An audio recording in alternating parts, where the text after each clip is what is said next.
Alors, il paraît que c'est la vidéo de la semaine.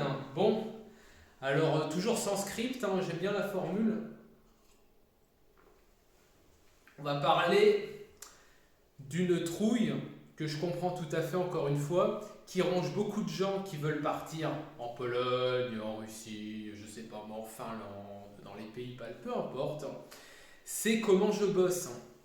Ah oui, et justement, je pense qu'on a à peu près tous la même expérience du marché du chômage, aussi appelé marché de l'emploi en France.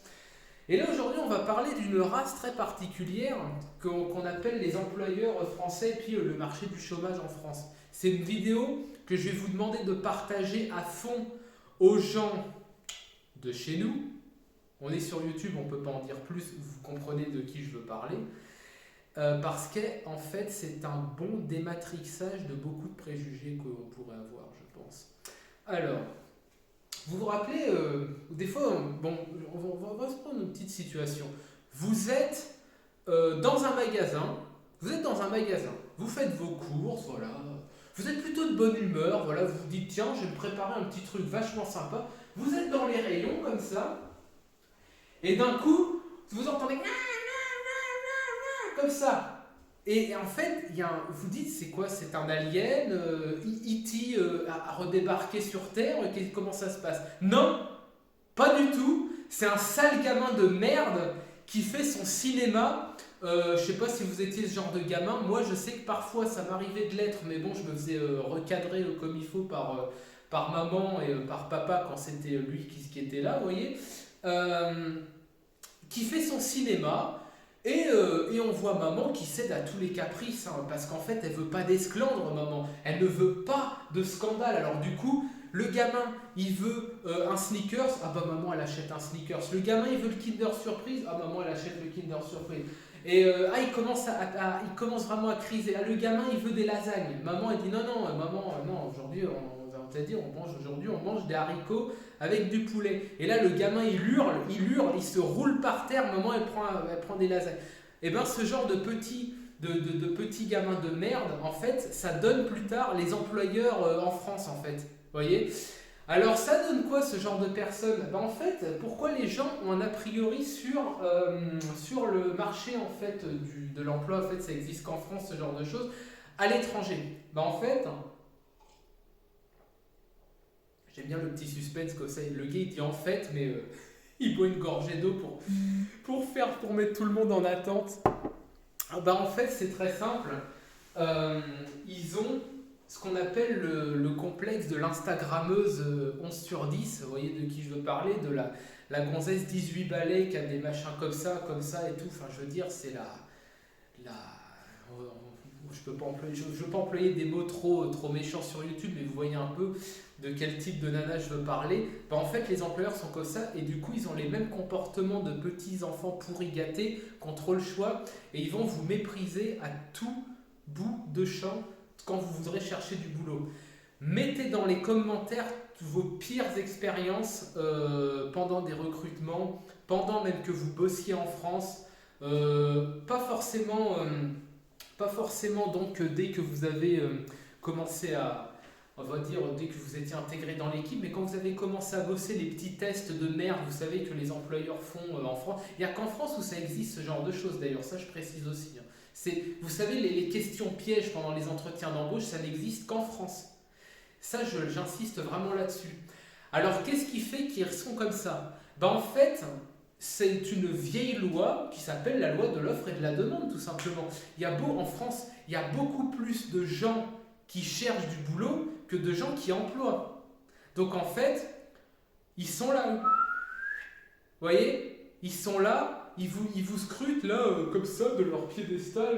Alors, toi, petit trou du cul, ah, tu veux travailler, machin, etc. et tout. Des fois, ils te demandent pourquoi tu veux travailler aussi. Ça, j'aime beaucoup. Ma mère, qui pourtant est pas d'une génération forcément, sinon je ne pourrais pas être là, en fait, tout simplement. Mais en fait, quand elle a commencé à travailler, l'anecdote, c'est que un espèce de fils de pute, de patron d'usine, en plus, normalement, je veux dire, t'es un mec comme ça, tu prends et tu la fermes. Tu vois. Il a demandé pourquoi vous voulez travailler. Mais qu'est-ce que vous voulez répondre à ça? Parce qu'en fait, je veux pas crever de faim dans la rue, connard. Voilà. Et, euh, et elle n'a pas été prise parce qu'en fait, elle n'a pas su quoi répondre. C'est une question débile. Et en fait, c'était le début des questions pièges comme ça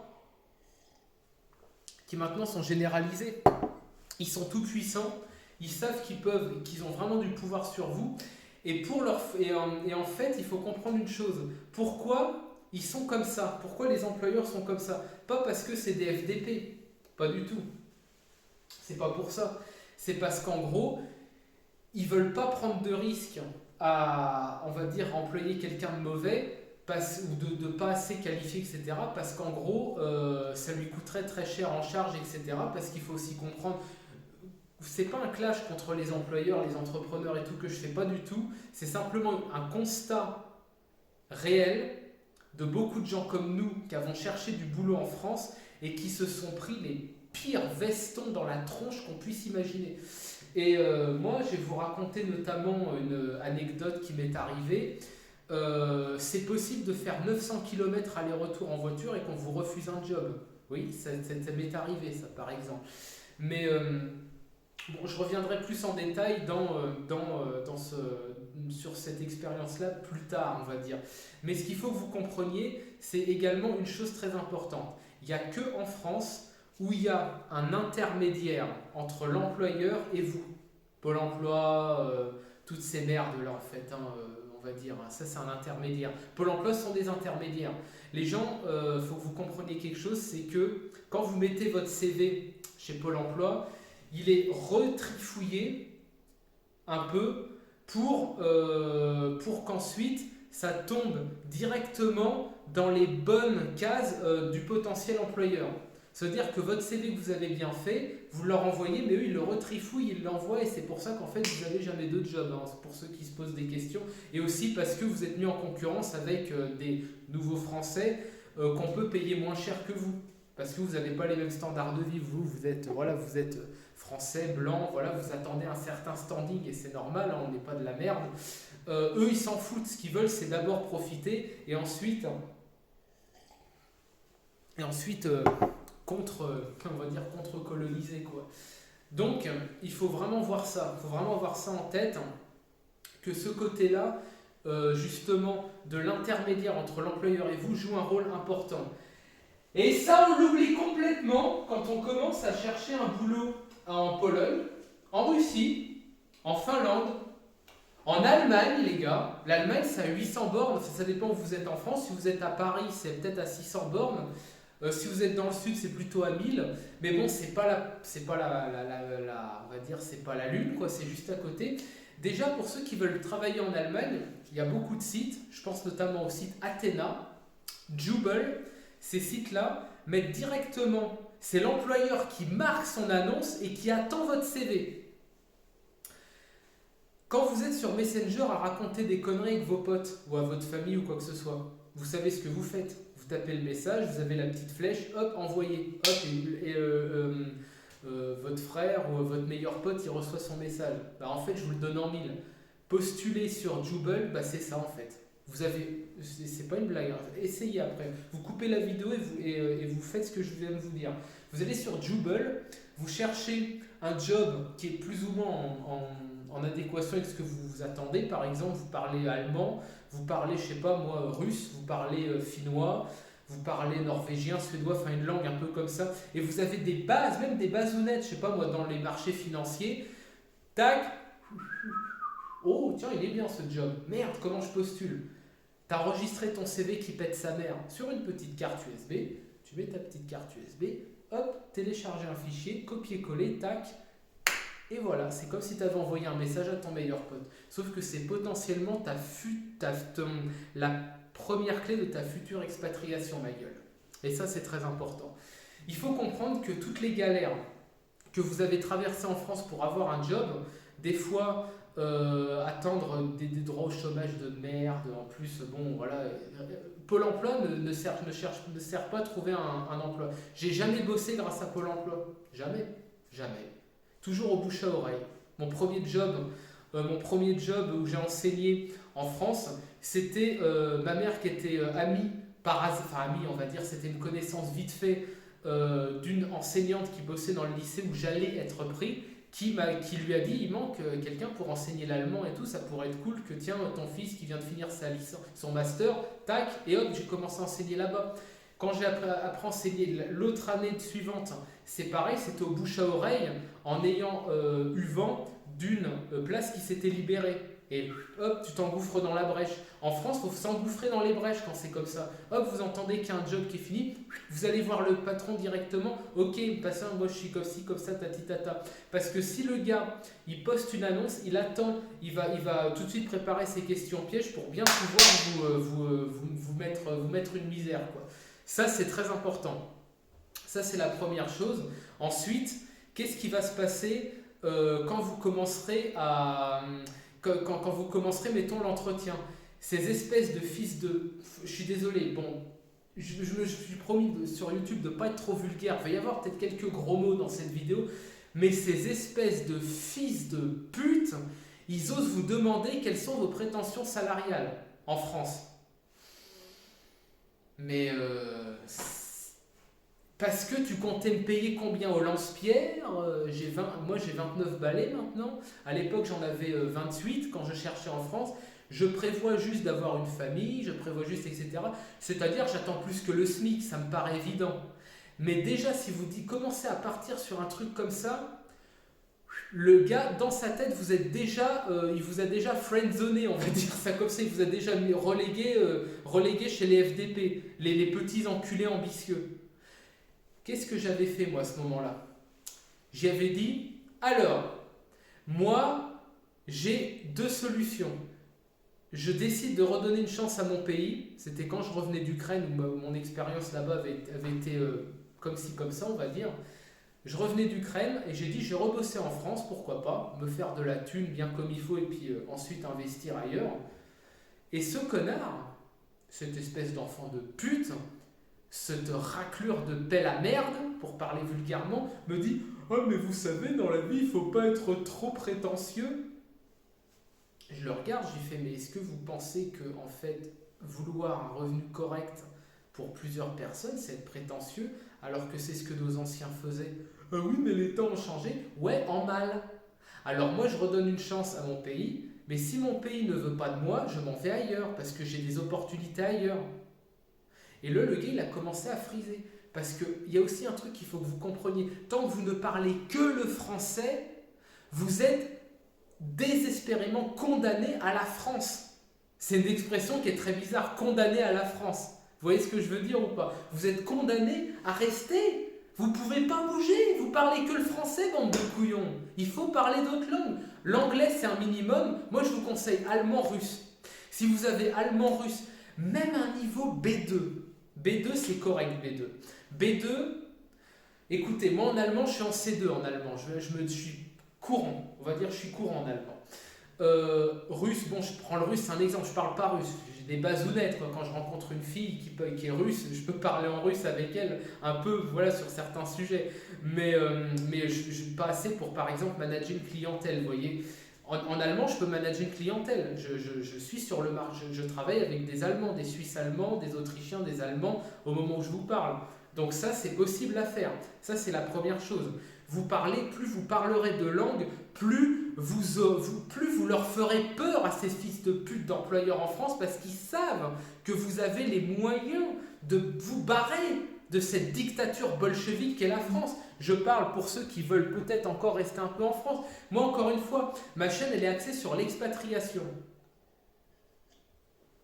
Mais ceux qui veulent accumuler de la maille, parce qu'en France, si on a encore des compétences, on peut encore le faire. Je ne dis pas que c'est foutu, je dis juste que c'est plus difficile qu'ailleurs. Pardon, ouais, j'ai remonté la grand-mère au grenier, comme on dit. Je ne sais pas si vous connaissez cette expression, c'est un peu dégueulasse, mais bon, on s'en fout. Pardon, moi j'en ai encore un deuxième là. C'est bon, il est passé. En fait, ce que je voulais dire, c'est que justement, plus vous aurez de langues, et je dis bien des langues, parce qu'il faut que vous compreniez quelque chose. Ailleurs, c'est ce qu'on va vouloir, des langues. Parce qu'il faut comprendre qu'on est en 2020. Ça veut dire quoi? On n'est plus en 1970. La France, le marché de l'emploi en France, il est bloqué 50 ans en arrière. Vous voyez ce que je veux dire? C'est pour ça qu'en fait tous les métiers manuels sont les mieux payés en France. Les Polonais qui sont pas très diplômés, ils viennent en France. Mais les Polonais qui en ont dans le cerveau, qui parlent plusieurs langues, ils restent en Pologne, ils font de la maille. T'as des mecs en Pologne. Là, je suis dans une ville qui n'est plus Varsovie, qui est en province.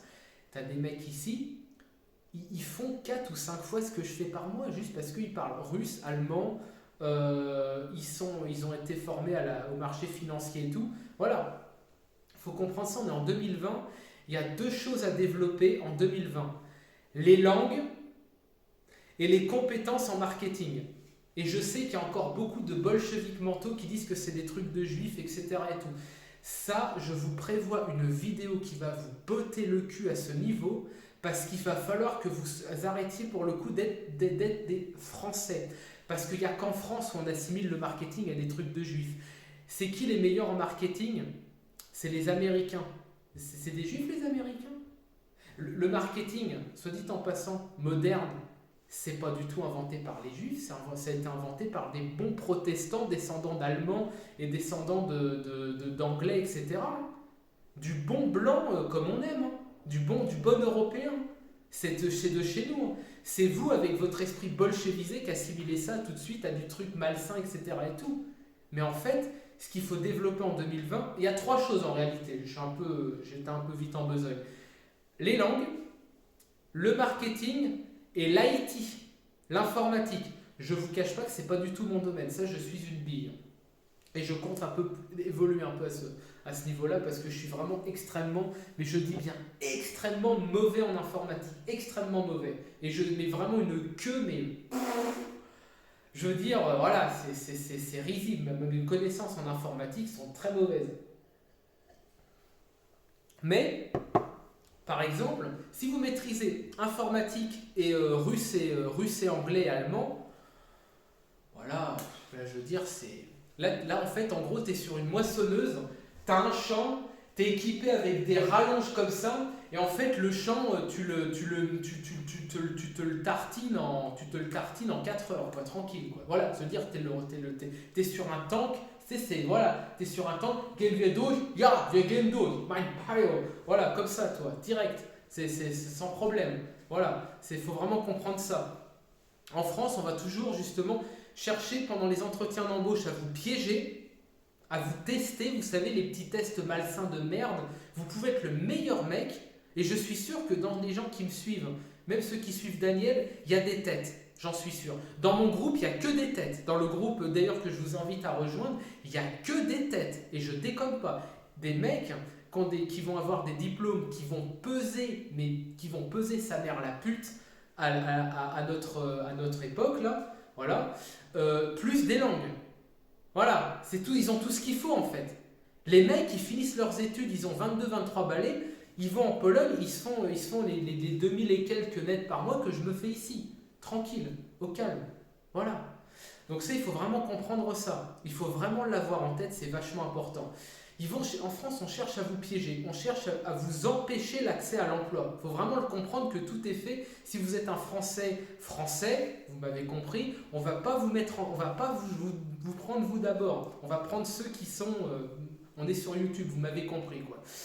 Premièrement. Ensuite, on cherche à vous également, pendant que vous allez bosser, on va chercher à vous mettre un peu à l'épreuve. Ça, il faut vraiment comprendre que le milieu de l'entreprise en France, il est extrêmement malsain. Il est malsain à un niveau qui est répugnant. C'est des coups bas, c'est des crachotteries dans le dos, c'est des ah ouais mais lui il a pris tant de pauses, etc. et tout. C'est ton collègue ou ta collègue, tu crois qu'elle est sympa, mais en fait quand tu as pris 17 minutes de pause au lieu de 15 minutes, elle va aller le dire à ton supérieur et ensuite tu te prends un blâme, ce genre de truc. En France c'est ça. En France c'est ça. Il faut vraiment comprendre qu'en France c'est cette ambiance-là. On va chercher à tout près à vous mettre des bâtons dans les roues. Moi j'étais 4 mois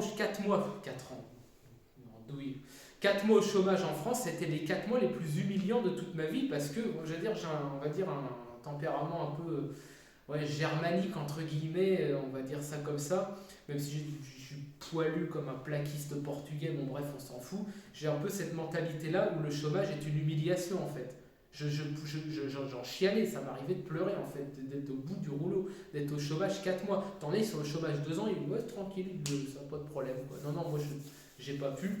Et c'est ce qui m'a fait justement postuler pour justement à l'étranger, etc., en Pologne. J'avais postulé en Russie, j'avais postulé en Finlande, j'avais postulé en Lituanie. La Lituanie, je vous la conseille. La Lituanie, c'est franchement un pays qui a beaucoup d'avenir. Plus que même l'Estonie ou la Lettonie. Vous voyez, la Lituanie, c'est le plus grand des pays baltes, c'est le plus peuplé des pays baltes. Alors quand je dis plus peuplé, on s'entend, hein, je crois que c'est 15 millions d'habitants, c'est tout, hein, c'est petit. Comparé à la Pologne, ça pèse pas. Mais je veux dire, c'est un pays où, en tant que Français, il y a moyen de faire des choses sympas. Et ouais, je me gratte en dessous les bras, t'as vu, ouais, ça me démange. C'est une espèce de déodorant, il faudrait que j'en change, il est pas terrible. Et bref, du coup, la Lituanie, c'est un pays qui a de l'avenir. Très proche de la Finlande, la Scandinavie n'est pas très loin. C'est un bon moyen également pour aller faire un petit tour, un peu de prospection par là. Mais pour comprendre, on va résumer très clairement cette vidéo. Premier point de résumé. En France, on fait tout pour vous empêcher de travailler, pour vous empêcher de gagner des sous, pour vous mettre des bâtons dans les roues quand vous serez en équipe pour pouvoir vous faire virer. Et ensuite pour pouvoir vous entacher pour ne pas que vous puissiez bosser en France. Première chose. Postuler à l'étranger, c'est aussi rapide que d'envoyer un message, un troll ou un mème à votre meilleur pote ou à votre frangin. Vous voyez ? C'est le même temps, c'est pareil. Tu cherches le mème, tu cherches un mème avec une tête de con comme ça sur internet, tu fais copier-coller, tu l'envoies à ton pote, il est mort de rire. En fait, tu fais pareil avec un CV, t'envoies ton petit CV, et là, tu as l'employeur, oh putain, ce type est génial, ok, il t'appelle demain, et hop, dans une semaine, ça y est, t'es à Vilnius, ou t'es à Varsovie, ou t'es à Helsinki, ou t'es à, je sais pas, Saint-Pétersbourg. Est-ce que tu vois la puissance du truc ? Tu comprends la puissance de ça ou pas ? C'est très rapide, c'est extrêmement rapide. J'expliquerai. En fait, là, cette vidéo, elle est pas tellement explicative pour comment trouver du boulot. Elle est là pour vous dématrixer, vous faire comprendre que la galère en France n'existe qu'en France pour le travail. Ça n'existe qu'en France. La crise est organisée en France pour on va le dire, ça peut-être sonner complotiste ce que je dis, mais c'est vrai, pour tuer les Français de souche. Il faut vraiment comprendre ça, à l'avantage des autres, bien sûr. Et il faut aussi voir une chose, c'est que ailleurs, pour postuler, c'est sans intermédiaire, c'est très important. Il y a beaucoup de sites qui ne sont pas des intermédiaires, qui sont juste des plateformes qui te relient directement à l'employeur.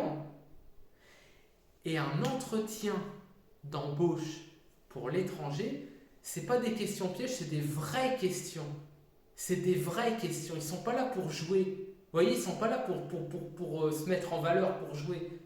Non, ils sont là parce qu'en fait, ils veulent vraiment vérifier que tu es bon. Ils te demandent, tu parles vraiment cette langue, vas-y, parle dans cette langue, présente-toi. Tiens, dis ce que tu as bouffé à midi. Tiens, dis comment le dernier bouquin que tu as lu, parle-moi-en dans cette langue, etc. Parlement dans cette langue, pardon, par exemple. Tu maîtrises Excel, machin, à quel niveau ? Qu'est-ce que tu as fait ? Est-ce que tu peux me montrer maintenant ? Fais un imprimé écran, etc. et envoie-le-moi, etc. C'est des vrais entretiens et en général, c'est pareil, ils ne vous font pas poireauter 2 semaines comme en France avant de vous donner une réponse, avant de dire oh, nous avons notre personne à caster, limite c'est un casting. Non, vous le savez le lendemain. Le lendemain, vous le savez. Les gars, n'ayez pas peur de trouver un job à l'étranger. C'est beaucoup plus facile et très rapide. On est le 19 aujourd'hui. Vous commencez à chercher. Vous pouvez être dans 3 semaines, commencer une nouvelle année à Vilnius, à Helsinki, à Varsovie, à Saint-Pét. Ça tient qu'à vous. Ça tient qu'à vous. Là, c'est pas une vidéo de motivation du tout. C'est une vidéo de dématrixage. La merde, le marché du chômage, les petits enculés, le comportement, de petits enculés des employeurs en France, ça n'existe qu'en France. N'oubliez pas ça. Et attaquez les gars. Attaquez, bouffez tout. Bouffez tout. Vous êtes des vrais mecs, vous en avez dans le slibard, vous pouvez trouver un job sympa où il y a de la maille à se faire concrètement plus qu'en France pour un niveau de vie. Je file pas tout mon appart parce que certains peut-être ne pourraient pas le croire, mais voilà. Avec un niveau de vie qui est vraiment au niveau de la bouffe, de la qualité de vie, de la tranquillité des gens. Ça tient qu'à vous, ça. Ça tient qu'à vous. Sortez-vous les doigts du cul. S'il faut, j'utiliserai un démonte, pas un démonte-pneu, mais comment ça s'appelle, un pied de biche pour vous les déloger, mais faites-le. À la prochaine.